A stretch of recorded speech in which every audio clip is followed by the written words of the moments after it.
Now through this video I am going to explain that how will you make the copy of the question paper on Google Forms. Means you have prepared a question paper and you want to make different copies of that question paper over the Google Forms. For example, this will be beneficial in those cases where a teacher is teaching same subject in the different sections of a class. Suppose I am teaching some subject in 3 sections of class 7th. In class 7th A, 7B, 7C. So if you send the same link in all the 3 sections, what will happen? All the responses will be collected at one place and it will be difficult to shortlist them afterwards, section wise. So it will be better from very beginning you send different links to the different sections. Section A, different link. Section B, different link. Section C, different link. Though the question and question papers will remain same, but link will become different on copying. So how will you do this? So see here, in the same way you will go at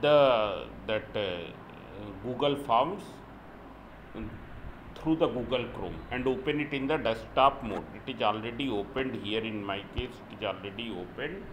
Now see here, once again you go at these 3 dots. You have got these 3 dots in front of send. It's clear. You click to this. After clicking, what will you do here? There is a make a copy. You have got this make a copy. Undo and then make a copy. You make a copy. It's clear. When you will make a copy, what will happen?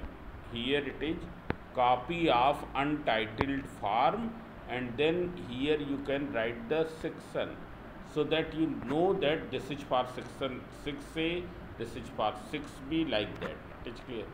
6E. It's clear. Suppose original you have made for 6A, so here you can write 6B. Means you can edit it. It's clear. Before saving you edit it. It's clear. And then my drive, and then here it is OK. You do OK. It's clear. So now it will be saved in the same Google account. It's clear, in the same Google account, but now it is the copy of untitled form 6B. This you can send to the 6B. Original one you can send to the 6A. It's clear. So link will be different and link will be different. So what will happen? Those who are attempting by using that link, by using the link of class 6A, their responses will be collected in 6A. Those who are doing this, attempting the question paper by using the link of 6B, their responses will be collected in the 6B. It's clear. Thank you.